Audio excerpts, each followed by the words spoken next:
Hey guys, it's Jackson.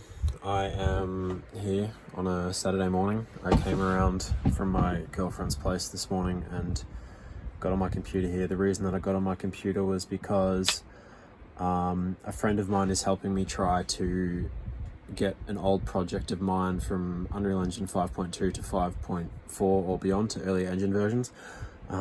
This project, it's called Running Robot Man. And it's a game that I worked on for over like 2 years, so like a really significant amount of time. And I've hit a sort of mental roadblock with it because I've been doing a lot of work in more recent versions of Unreal, like mostly in 5.4, but some ones in 5.6 as well, and have done quite a lot of work in those engines and done plugins and things that I wanted to be able to migrate back into my Running Robot Man projects, but obviously can't because it's an older engine version.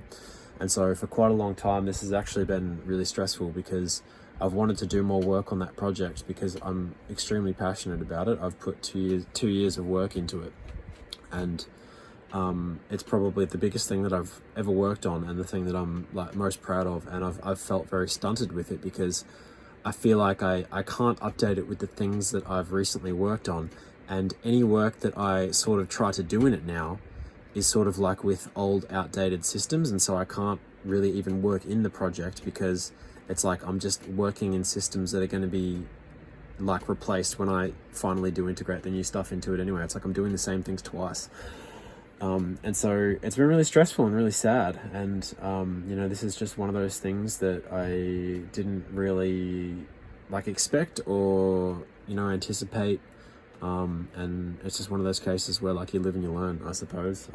But anyway, my friend Liam, he's quite good with software, and he's been trying to figure out what's been going on to help me get it migrated from the older engine version to the new engine version, because I really want it in 5.4 so that I can start putting different plugins in it that I've already been working on. And I really can't wait to work on it a little bit more. And so I'm going to try and be a little bit more conscious of software versioning and shit going forwards. But anyway, that was why I came around here this morning. I needed to send in some plugins because he's having like crashes and things on his end, and he needed some stuff to figure it out. But anyway, I came around here today and got on the computer and did that.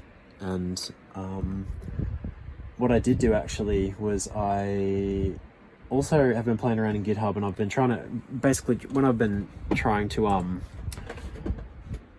get up to date with all my different versions and find which project is in which version, I've been trying to integrate things so that everything is like more compatible going forward in the future, because I really don't want to have to deal with a situation like this again where I'm going to have to redo work or have conflicts between engine versions. Like, it's a real pain in the ass. And so I've been really trying to get my shit together, get everything organized so that I know what's in what, and it's going to be sort of more future proof and going forward. And so I've been going through all of my different projects, and I don't even know if you can see that, but just figuring out what's in what engine version. There's way more projects than that. That's just on my GitHub. I don't even know if you could see that because I'm using the face cam. And just, trying to organize everything and get everything backed up in source control. I was going through a project today, which I called the Monad. I started it in January this year when I was really feeling quite ill. Actually, I had some really bad like chronic fatigue problems, and so it was interesting to see it again now because I haven't worked on it in probably like 10 months, and I felt like shit at the time when I was doing it, and felt like it was absolutely worthless. And just seeing it now, I sort of see it in a little bit of a different light now that some time has passed. It actually feels like quite a special project, and I really want to get back into it. And so I spent some time today pushing that to GitHub. GitHub's a funny thing. So it was about 4 gigabytes in size, and I've noticed when I'm using the desktop app, it times out when I try to publish a repository to the cloud.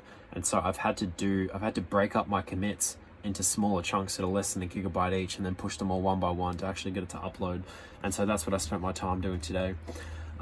There's lots of weird little like things like that in game development that you sort of learn as you go, just little tips and tricks to get the fucking software to do what you want. All these things just take time, and so I spent a few hours doing that. But I opened the project and had a little bit of a play through the game, and I was quite impressed by it. So I might show you that in just a second. Maybe I'll just jump on and we'll do that now. So here's my GitHub for the monad, and as you can see in my commit history, I did a bunch of small commits just like this just to get the bloody thing to upload. So that was a bit of a pain, but no big deal. And now I'll just boot it up and I'll show you. This is my readme dog, because I was testing if I actually had permission to push on my personal account, because I created it on a studio account so that I could keep it organized and give people access to it and whatever. Anyway, I'll just give that a second to just boot up.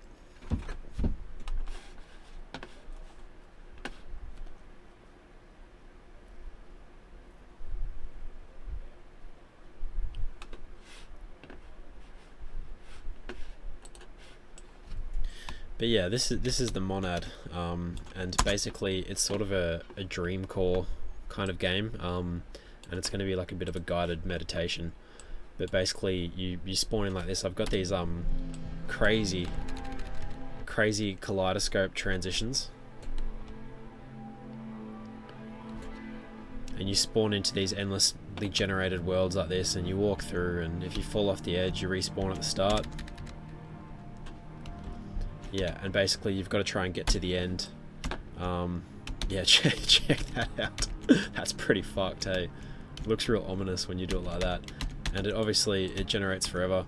Now I have no idea where the character is, but what you need to do is you need to find your way into this room here, basically, and you end up in this room with the poppies in it, and then you walk through the door, and then I wonder if I can just put my character here. Is that gonna work? Who the fuck knows? Oh, wow, it actually worked. That's incredible. Anyway, oh, and then it just glitched. What was that all about? I don't know what that was about, but anyway, I'm in the poppy room, and if I walk through the door now, it cues the level transition to the next one, and it goes through these different dreamlike stages, and there's 5 stages, and I want to do a bit of probably talking and some dialogue in between these transitions like this to sort of set the scene, but the whole thing is going to be like a sort of like a psychological metaphor, kind of like you're wandering through a dream. But yeah, anyway, this is the, oh, you can't really see it too well from up here, but yeah, got some hallways like this, and then when you walk through here you end up in the pool rooms like that, and then after you're in the pool rooms you end up in some other crazy place. Am I going to be able to, I don't think I can actually play from here now. It seems like my option is gone. But anyway, the final stage that you end up in is this horrible one covered in blood. I wonder if I can actually test that one. So it took me a little while to figure out how the hell I was going to actually open the level that I want, because it's doing this whole streaming level thing, like all the levels are just in this one thing, and basically I've got this system where it's not very well documented, but I figured it out. I figured out how to override it. So if I jump in now and just press play, let's see if it actually loads me into the correct level. It did not, so I don't know what that is all about.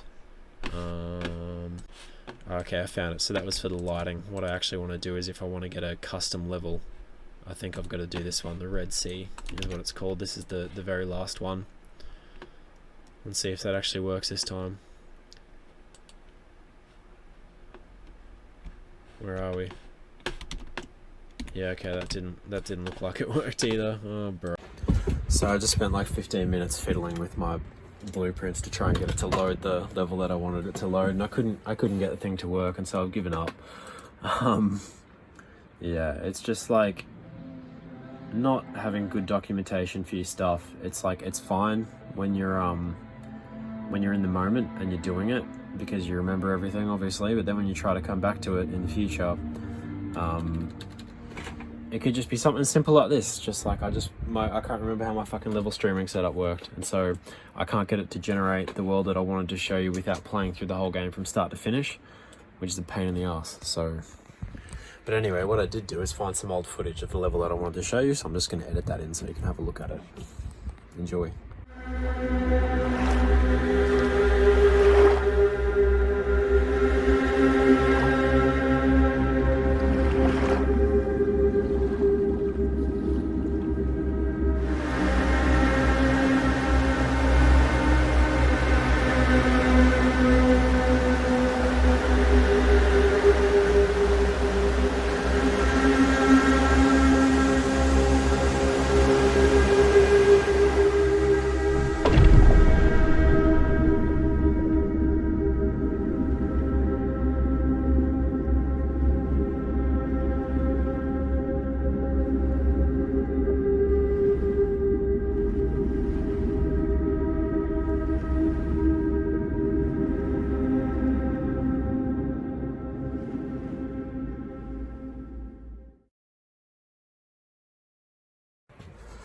So that's it from me today. I feel like I got more done than I expected. I feel like, sort of coming around here and getting on the computer and doing one thing sort of led to another thing and then another thing, and bit by bit I've made a little bit of progress. I feel good about that. I also feel frustrated with myself that I can't fucking just remember how to navigate my old projects, and I feel frustrated that I can't work in my old projects as well, like the Robot Man one that I was telling you about earlier. And I think this is sort of making me realize that I need to spend a little bit of time getting organized and documenting all my stuff, because I've got quite a lot of projects now. Like, I've been doing game development for a few years now, and there's sort of bits and pieces all over the place, and it's starting to get to a point where the mental load of like trying to remember where fucking everything is, and then the inertia of like trying to get back into a project like this that I haven't touched in like 10 years, it's too much, and it's too much to hold in my brain. It's making me stressed, and so when I'm stressed like that, it creates more of a barrier to entry. And when there's barriers to entry, it's hard to have those sort of days where you can do a bit here and a bit there. And I feel like that's really important for game development, is you need to reduce the resistance to being able to just do that next small thing, and you need to be able to have fun when you're doing it. And this isn't fun right now. Like, this is this is really frustrating. And so I think I'm gonna try and spend some time over the next little while to get this shit sort of organized. So that's it for today, and check out the links in the description for ways that we can work together. We're doing developer circles where a group of us catch up and share things that we're working on, and do pitches and give feedback and share knowledge as well from our different fields. And so if you want to be a part of that, or if you want something from my store or whatever, please check out the links. So that'll helps a lot. All right, see ya.